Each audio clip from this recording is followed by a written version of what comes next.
This week, Adam is in Lombardy, Milan, Italy's second largest city. It's the economic powerhouse for this nation without any doubt. Politics and religion is centered out of Rome. However, finance and commerce is based right here. People here are used to the best food and wine from within and beyond the boundaries of Lombardy.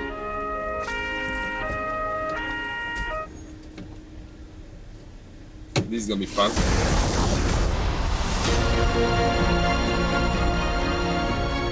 Milan is well known for being an elegant and fashionable city. It is known as a bit of a fashion and design mecca for the world. This magnificent Gothic cathedral took nearly 6 centuries to complete and is the largest cathedral in Italy.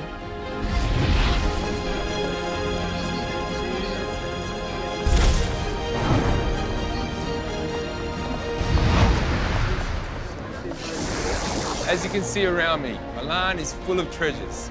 Tourists come and go, and with the wealth of the city comes their food, quite hip and in trend with the food of the world. But it's the hidden secrets of Lombardy that I want to find out about. And I need to get out of this hustle and bustle and head to the countryside.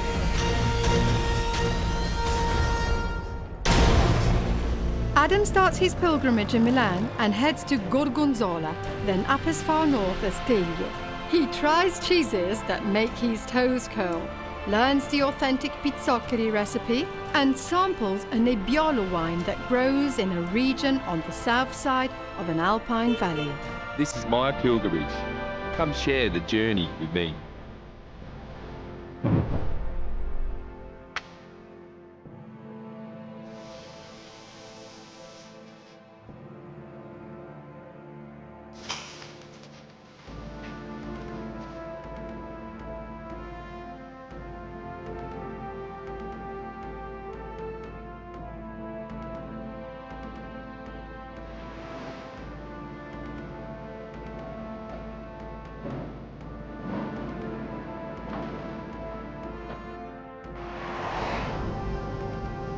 Lombardy produce some fantastic cheeses, and these cheeses are used throughout many different types of pasta dishes in the area. From the aromatic smell of Gorgonzola, one of my all-time favourites, to the next village I'll be visiting, where this cheese gets its name from. Coming up, Adam finds Gorgonzola and tries it with an exquisite pasta recipe. Gorgonzola cheese was being made here in the 15th century. There are records of cattle coming down from the Bergamo Valley in the autumn. They utilized the local milk supply, and from this bounty, the cheese was made. There are 5 key elements to making Gorgonzola: oxygen, time, acidity, temperature, and salt. And this is the very first stage where the milk comes into these vats and is pumped through the pipework over to the pasteurizing area. So the next stage is the milk comes into this big bowl here where they add the rennet and ferment and allow it to mix for 50 minutes. Now there's 2 different types of Gorgonzolas, being your dolce and picante. The difference with picante, they add double the amount of rennet and cultures into the milk, which forms hard cheese curds for your picante Gorgonzola.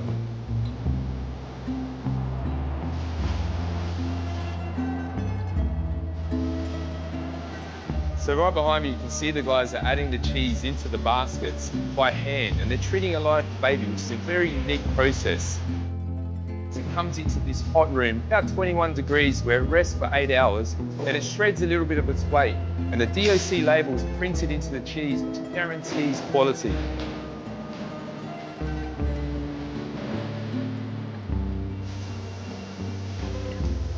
It's around 20 degrees in this room when the cheese enters, and salt gets added around the sides of the cheese and also on top. And what this does, it helps form the skin to our Gorgonzola. From the milk arriving to this final stage here in this chilly cold room around 4 degrees, it's about 90 days for the dolce and 120 for the picante. Now walking around this factory, seeing all the sights and smelling this cheese, I can't wait to dig into some dolce. Really big on the palate, nice and creamy. Now to picante. Still creamy and rich, but really sharp and tannins on the palate. I don't know which one I love the most. With my knowledge on how Gorgonzola is made, I want to know a local pasta dish using Gorgonzola. And I have Chef Piero and his daughter Paola here to show me a great dish. Ciao. Ciao. So what's our dish today? What are we going to be making? Penne with gorgonzola and pepperoni. Pepperoni, so peppers, red peppers. Le loro penne. All right, so in with the penne. So we're adding some leeks into the pen also. This will be interesting. Yeah. So just sweat off the leeks for a little bit. Yeah, just a little bit. And pepperoni.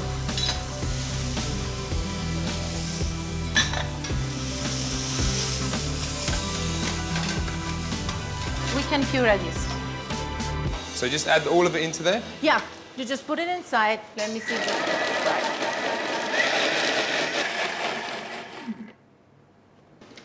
Okay. So add it into here. Oh, look at this. Picante. How much, chef? Tutto? Oh, that's a good amount of gorgonzola for the pasta.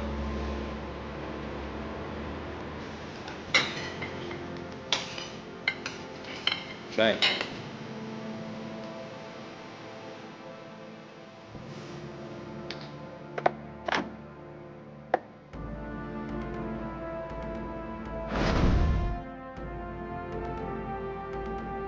Have a look at that.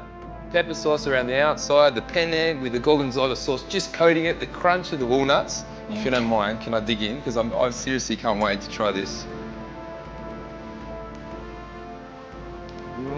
The peppers have taken on this sweetness with the leeks. Still got a little bit of acidity to it. Then the gorgonzola's creamy. And then my favorite parts of the dish is the walnuts. The crunchy sweet walnuts on top and the perfectly cooked penne. Piero. Grazie. Grazie. Coming up after the break is a recipe from the alpine slopes of the Valtellina, Pizzocheri. Taglio is perched on a large terrace, 850 metres above sea level. There is a very unique ingredient that's grown in this area, and it's buckwheat. So I understand from the buckwheat they created a pasta dish, and a very unique pasta dish. So here it is, Pizzocheri. About a centimetre thick, 6 centimetres long, looking more like a noodle, quite soft, but quite coarse texture as well. First of all, we need to put the potatoes and the cabbage. Okay. Because they take a longer time to cook. Okay, and this is salted boiling water? Yes. Fantastic. So how long do we cook the potatoes for, around about? By 5-6 minutes. Okay, and cabbage as well? Yes. So this dish is cooked all in the one pot? Yes. The pasta, the Together. cabbage, the potatoes, Yes, everything? Yes, yes. To mix the flavors in the end of the product. This is the type of dish that I like. So Simone, do you make Pizzocheri with any other sauces like nap sauce or meat sauce? No. Only with this original recipe that only with the local products. Yeah? And local cheese, and local butter, and local cabbage. So, No other thing, no tomatoes, no nothing. so the Only tradition this says one. only these Yes, ingredients to yes, make yes. Pizzocheri with? If you want with tomato, you make spaghetti. Okay. The important thing is Yeah. to separate the pizzocheri when you put in the water. Then just gently mixing it through. Yes. Okay, so all the flavour from the cabbage and potatoes now is going to go into the pasta, yes? It's important to cook it together, everything together, and not separately. Never separate? No, never. We start drain So you little by remove it? little. Yeah? So the potatoes are still holding their shape. The cabbage is obviously nice and soft. It's important to drain very well. Yeah? Yes. And we start to make layers. So you're making layers like a lasagna? Yes, exactly. Very interesting. Then we can put some casero cheese. Uh-huh. No parmesan yet? Some parmesan. Perfect. And Wow. then another layer. Okay. So you're layering the pasta up with the heat. The cheese will obviously melt. Yes. You get a nice gooey centre. Perfect. Now we have to finish this dish with some butter and garlic. Butter and garlic. Yes, we can finish the dish.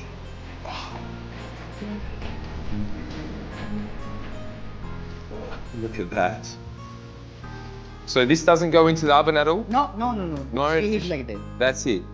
Well, enough talking, time to try it. You know what, Simone? I understand why you don't change this dish. Using all those ingredients, that butter at the end, it is just fantastic. Grazie, Simone, for teaching Thank this you. very local and special pasta dish. It was a pleasure.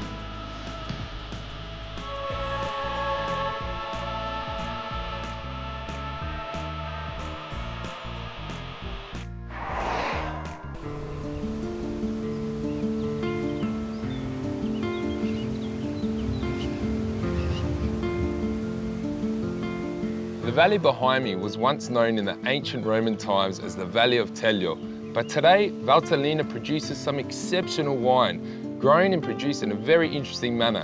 And I have Graziano, who's going to explain a whole lot more about it to me. Ciao. Ciao, piacere. Piacere. Now, Graziano, tell me a little bit about this beautiful area. It's actually one of the longest valley of the whole Alp. Really? Very nice. And is disposed from east to west, so it has a beautiful sun exposition actually. Yeah, very nice. And I noticed this because all the grapes, correct me if I'm wrong, are grown on the north side. Exactly. North side, which is actually sun facing, so south facing, which is the warmest part of the valley. Can you tell me about the variety of grape that's grown throughout the valley? Well, actually, the major variety of the grape in the valley is Nebbiolo, which is almost 95%. Wow. And you know, locally in dialect, it's called Chavenasca. Can we try some? You're getting me very I think we have to try salivating. it. Let me open a bottle for you. It's a nice granite color. I hope you're gonna enjoy it. You see the smell is very fruity, very Wow. round, It is. but in the taste is very young, very fresh. It is, and that's it's- why it's a wine that as Great I with was any telling food. you. Yeah, Can't wait to try the next one. yeah. Let's see how it tastes. You know, enjoying wine, it's a question of senses. First of all, you have to look to a wine. The wine, it must be really nice and brilliant and make you willing to drink it. Okay, and the then, next one? Of course, you have to smell it. Sure. And the fruit of a wine can be very interesting. And of course, on Let the me plate, guess. Oh, you get to taste it, yeah? hopefully. As you can see, it's called Sforzato di Valtellina. It's very intense, dry, and very alcoholic, 15%. Well, let's try. Enjoy. It's actually a wine that you drink at the end of a meal because the aftertaste is fruity and very enjoyable and lasts very long. But through this wine, it helps the general meaning of the expression in vino veritas, Vino which veritas. means through the wine, the hearts open up and people get more true. So the true of the veritas, So you the can more find it in the wine. you relax, you enjoy wine, food, and company, Yeah, that's life. and life is good. Viva. Salute. Salute. Don't go away. Adam finds more cheese to cook with. In the 10th century, the locals of this mountainous area began producing a soft cheese with cow's milk that they had left over. It was only produced during certain months of the year and left to mature in the nearby caves. I really enjoyed learning how to make the Gorgonzola, but the region of Lombardia has another iconic cheese, Taleggio. Tell me about the aging process of the Taleggio. Our aging process is very unique because we age underground in a traditional way, Okay. in a very special environment because we recreate the ancient caves with natural materials, very similar to the rock, the concrete. And so for how many days do you age it in this environment? Generally, the minimum is 35 days, but we prefer age it for 50 days. Wow. And there's 3 different types in front of us. Yeah, we have a pasteurized one, the raw milk one, Yeah. and the ancient taleggio, the stracchino. The ancient. Ancient, yeah. Why is it ancient? Because in the past we make the taleggio in this way. Stracchino means tired milk. Because they make the taleggio when the cow are very tired, because during the summer we take our cows and we bring them in the top of the mountain. All the way up there? Yeah, in the top. And the cow are very tired because they have walked a lot along the mountain. It's very unique taste actually, that little bit of a skin, from the cheese, but then it's still inside is nice and soft and tasty. Because the traditional is made with raw milk and without lactic starter. Without nothing, it's just milk. And so the texture is very different. Okay, and the next one we have is the raw milk. Here in Val Taleggio, we make the taleggio with raw milk. Ooh, that looks good. Nobody make it with raw milk. No one? No one, that's just here in Val Taleggio. So truly unique to this area. Yeah, but because if you use the raw milk, the taste and the flavor change a lot. The pasteurized one is good, but is flat. All right, I'll try. That raw milk. You see also the texture is very different. It's more creamy. Definitely.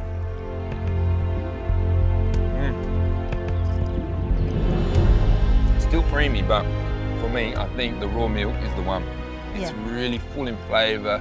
That, that rawness, almost like coming from the earth, from the cow, that unique. Because you can feel the herbs that the cow eats during the day. That's the one. That's exactly right. Thank you, Daddy, for all this. Fantastic cheese. With all this knowledge from Gorgonzola and taleggio, I think it's going to help me with my final cook a little later on.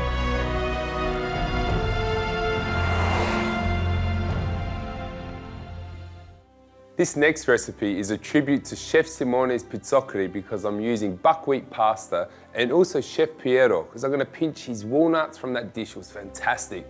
I'm making buckwheat spiral pasta with taleggio, gorgonzola, and my favourite, spinach. For the full list of ingredients and method, visit Adam's Pasta Pilgrimage.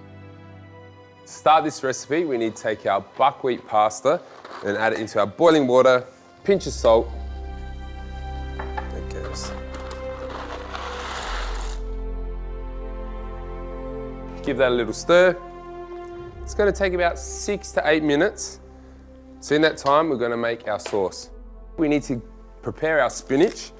My nonna always used to make me spinach, and she gave it to me because she's like Popeye, get that greens in me, ah. So I'm adding it to my dish with all that beautiful richness of taleggio and gorgonzola.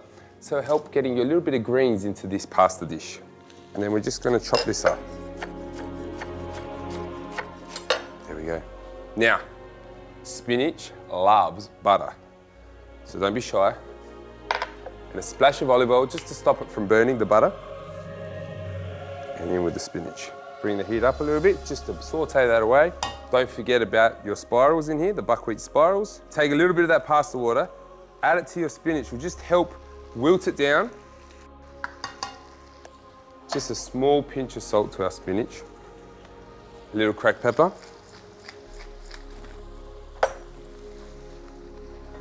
Let's check our pasta.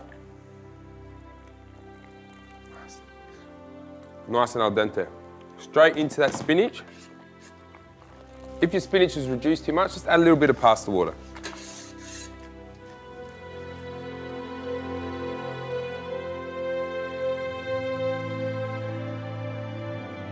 Taleggio, it's one of those unique cheeses. It has a quite distinctive smell to it. I consider it to be like stinky socks. Now, that may turn you off from this cheese, but seriously, give it a go. It's a great cheese and it's really creamy. Grabbing your taleggio, just chopping it into little pieces. Straight into the pan. And my gorgonzola. Oh, look at that. Those beautiful blue veins running through the cheese. Just a little bit more gorgonzola because I don't think I ate enough when I visited the factory, I think by the end of the day being there, it started coming out of my ears. Touch more cracked pepper. Mix through. Look at that. Look at the beautiful taleggio and gorgonzola. Just come all nice and oozy. Cling to our buckwheat spirals. Now, just like Piero, I'm pinching this idea. Just some fresh walnuts over the top for crunch.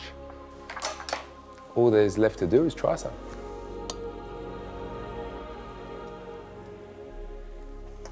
I get a big hint of the taleggio, the sharpness of the gorgonzola. My greens in there, my spinach, my nonna will be happy. The crunch from our walnuts, and who cannot forget about the buckwheat pasta. I think Piero and Simone will be very proud of this dish.